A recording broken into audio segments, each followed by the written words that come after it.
Robert Villa, donc maire de Saint-Estève et président du Centre communal d'action sociale de la ville de Saint-Estève. Le vieillissement de la population, c'est quelque chose de majeur dans lequel il faut recentrer les choses. Alors, il est évident que, bien entendu, naturellement, tout le monde se retourne vers la commune, vers le maire. Qu'est-ce que vous proposez ? Il faut quand même rappeler que l'accompagnement de nos aînés, c'est une éducation qu'on doit recevoir normalement quand on est petit, qui doit grandir au fur et à mesure de la vie. Et ce que nous apportent les parents lorsqu'on est tout petit, cet accompagnement pour grandir, devenir adulte, eh bien, quelque part un jour on le doit.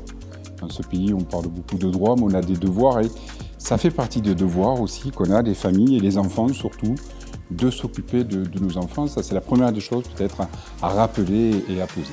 Et après, effectivement, parce que les enfants sont en activité, sont loin, leur parcours professionnel est différent, il faut bien évidemment accompagner nos aînés dans leur quotidien, dans leurs tâches ménagères, dans l'aide à la course, tout ça. Et c'est là où vient le rôle des municipalités, donc de venir, si elles le souhaitent, on peut très bien aussi le confier à des associations privées ou des organismes privés. Mais là, à Saint-Estève, depuis toujours, on a la tradition d'avoir ce service auprès de notre population, donc de venir en aide auprès de nos aînés. Pour nous, à Saint-Estève, c'est un centre communal d'action sociale. C'est le service des aides à domicile. Elles sont 50 à s'investir pour 350 bénéficiaires. Et elles interviennent dans différentes missions. Et on voit bien et on perçoit bien leur rôle majeur, important qu'elles ont dans cet accompagnement. Donc, comme vous le rappelez, dans 10 ans, ça va augmenter. Chaque année, on recalibre le service. Bien entendu, on recalibre les budgets qui vont avec. Et donc, on essaye, au fur et à mesure, d'amener de nouvelles solutions, de répondre à la demande. Dans ce vieillissement de la population, je pense au-delà même des personnes qui sont les plus jeunes, qui sont actives sur le terrain, aujourd'hui, la difficulté d'accès aux soins est connue. Il n'y a pas une zone où c'est qu'il n'y a pas une problématique d'accès aux soins à des généralistes ou à des spécialistes. Et donc, il appartient, puisque là aussi, normalement, tout ceci, comme la sécurité, comme l'école, ce sont des compétences régaliennes de l'État. Eh bien, comme l'État ne répond pas, il appartient à nous, municipalités, à nous, élus locaux, qui connaissons ce territoire, d'amener une réponse autant que possible à nos populations. Et c'est pour cela que sur Saint-Estève, nous avons décidé de la création d'une maison de santé pluridisciplinaire. On avait la chance d'avoir des locaux qui sont disponibles, donc nous allons créer 8 cabinets médicaux, qui va être un mix entre les docteurs actuels, puisqu'elle sera multisite, cette maison de santé, et puis il y aura une maison mère quelque part, physique, où c'est que, on va essayer d'attirer de nouveaux médecins au sein de la commune. Je crois qu'il faut professionnaliser ce métier. Au départ, lorsque ces services se sont créés ou autres, on faisait appel à des personnes qui donnaient un coup de main sur le ménage, sur l'aide aux courses. Maintenant, ils doivent acquérir une expérience, ils doivent acquérir un savoir parce qu'il y a l'accompagnement de la personne, de la bénéficiaire, de la personne âgée.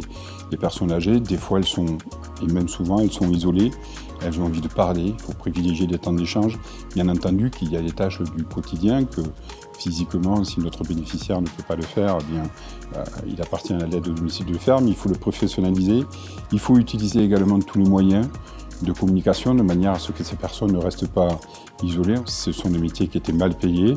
La prime Ségur vient rémunérer un petit peu plus ces professionnels-là.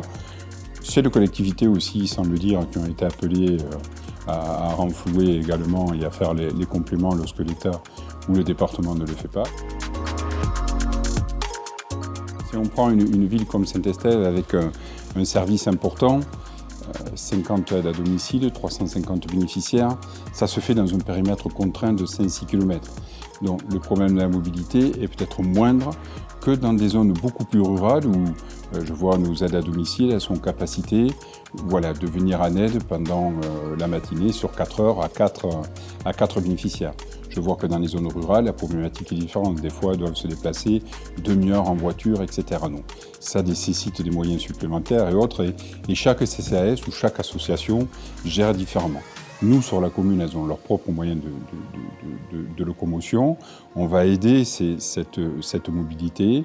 On était pas plus tard qu'avant-hier en réunion pour faire l'acquisition de vélos électriques qui seront mis à disposition de nos aides à domicile et pour pouvoir puisque nous avons un climat qui est de plus en plus doux et serein, pour pouvoir se déplacer d'un bénéficiaire à l'autre également. Mais également, ce qu'il faut dire, c'est que nous prenons en charge les collectivités et le budget des aides à domicile prend ces frais de déplacement en charge. Et au fur et à mesure, on répond comme ça aux défis de demain.